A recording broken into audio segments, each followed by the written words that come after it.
जय माता दी। तो आइए सुनते हैं दुर्गा सप्तशती का तीसरा अध्याय, महिषासुर का वध। श्री सुमेधा ऋषि बोले, हे राजन, सूरत महिषासुर का सेनापति चिच्छुर अपनी उस सेना को नष्ट देखकर क्रोधपूर्ण देवी से लड़ने के लिए स्वयं गया। जिस प्रकार सुमेरु पर्वत के शिखर पर मेघ पानी बरसाता है, वैसे ही युद्ध में वह देवी पर बाणों की वर्षा करने लगा। देवी ने उसके उत्कट बाणों को भी खेल में ही काट दिया और रथ सारथियों सहित घोड़ों को भी मार डाला। तुरंत ही उसके धनुष तथा ऊपर लहराती हुई पताका को काट दिया और धनुष विहीन चिच्छुर के अंगों में अपने तीक्ष्ण बाणों को चुभा दिया। वह दैत्य धनुष, रथ और सारथियों के नष्ट होने पर भी ढाल और तलवार लेकर देवी पर प्रहार करने के उद्देश्य से उनकी ओर दौड़ा। उस अति शीघ्रता करने वाले चिच्छुर ने तेज धार की तलवार को सिंह के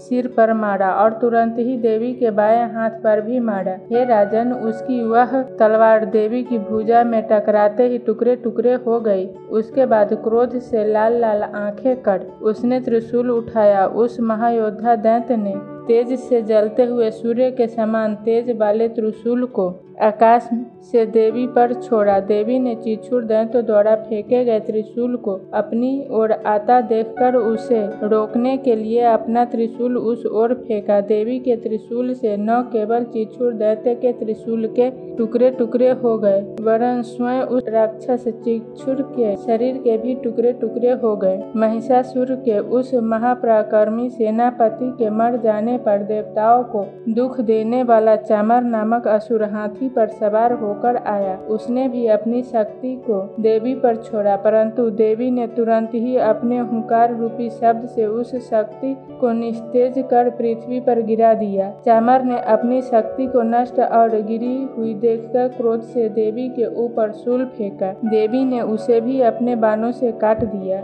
उसके बाद देवी के वाहन सिंह ने कूदकर चामर के हाथी के मस्तक पर चढ़कर उस देव शत्रु चामर से बाहु युद्ध किया। उसके बाद वे दोनों लड़ते लड़ते हाथी से नीचे पृथ्वी पर गिर गए और उन्होंने बड़े बड़े अस्त्र शस्त्रों द्वारा रोषपूर्ण भयंकर युद्ध किया। उसके बाद सिंह ने वेग से ऊपर कूदकर नीचे आकर ऐसा तमाचा मारा कि चामर का सिर शरीर से अलग हो गया। उदग्र नामक राक्षस को भी देवी ने पर्वत पेड़ आदि चलाकर मार डाला। तब कराल नामक असुर आया, उसको भी देवी ने दांत, मुष्टि और चमेटों से मार डाला। उद्धत नामक राक्षस को भी देवी ने अपनी गदा से चूर्ण कर दिया। उसके बाद बाष्कल आया, उसे देवी ने अपने भिंदीपाल नामक अस्त्र से और ताम्र एवं अंधक को अपने बाणों से मार डाला। तत्पश्चात उग्रास्य, उग्रवीर्य और महाहनु आए। इन तीनों को भी 3 नेत्र वाली देवी ने त्रिशूल से मार डाला। उसके बाद देवी ने बिडाल नामक असुर का सिर काटकर उसके शरीर को भूमि पर गिरा दिया तथा दुर्मुख, दुर्धर नामक 2 असुरों को भी देवी ने अपने बाणों द्वारा मार डाला। तब महिषासुर ने इस प्रकार अपनी सेना का नाश होते देखकर अपने महिष रूप से देवी के उन गणों को भय दिखाया। कुछ गणों को थूथन से मार मार कर और कितनों को खुर चला चला कर और कितनों को पूंछ से मार मार कर और कितनों को दोनों सिंहों से फाड़ फाड़ कर कष्ट पहुंचाने लगा। उस असुर महिषासुर ने कितनों को वेग पूर्वक दौड़ा कर और भयंकर हुंकार से और बाकी को अपने श्वास की वायु से पृथ्वी पर गिरा दिया। इस प्रकार देवी के गणों की सेना को पृथ्वी पर गिराकर वह असुर महिषासुर देवी के वाहन सिंह को मारने के लिए दौड़ा। तब अंबिका देवी ने भयंकर क्रोध किया। वह महाबली महिषासुर भी क्रोध से आग बबूला हो फूरों से पृथ्वी खोदने लगा और सिंहों से ऊंचे ऊंचे पहाड़ों को फेंकने लगा तथा भयंकर गर्जना करने लगा। उसके वेगपूर्ण पैतरे के कारण वहां की पृथ्वी दुखी हो फट गई और पूंछ के हिलाने से दुखी होकर समुद्र संपूर्ण पृथ्वी पर फैलने लगा। लगा। उसके सींग के हिलाने से बादलों का समूह टुकड़े टुकड़े हो गया और ऊपर फेंके गए पर्वत उसकी श्वास रूपी वायु से टुकड़े टुकड़े होकर आकाश से पृथ्वी पर गिरे।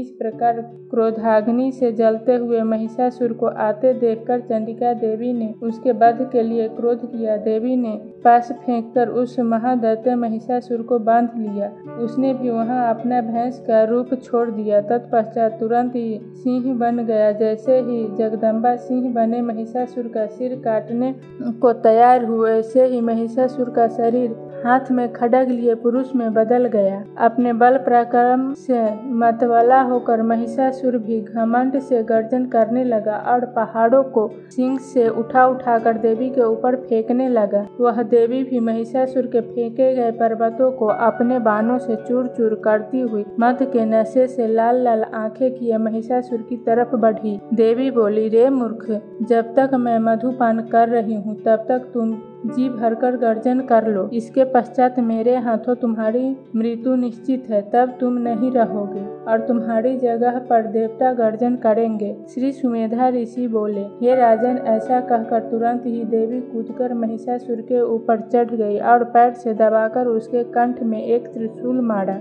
उसके बाद देवी के चरणों से दबे हुए महिषासुर ने अपने मुख द्वारा दूसरा शरीर धारण कर निकल जाना चाहा, परंतु वह ज्यों ही आधा निकला कि देवी ने अपने पराक्रम से उसे रोक दिया। वह अधम महिषासुर निकले हुए आधे शरीर से युद्ध करने लगा। तब देवी ने तलवार से सिर काटकर उसका वध कर दिया। महिषासुर के मर जाने पर उसकी सेना हाहाकार करती हुई भाग चली और सभी देवता लोग अत्यंत प्रसन्न हुए। तब दिव्य महर्षियों के साथ देवता लोग उस देवी की स्तुति करने लगे। जय माता। दुर्गा सप्तशती के चौथा अध्याय सुनने के लिए चैनल को सब्सक्राइब कर लीजिए।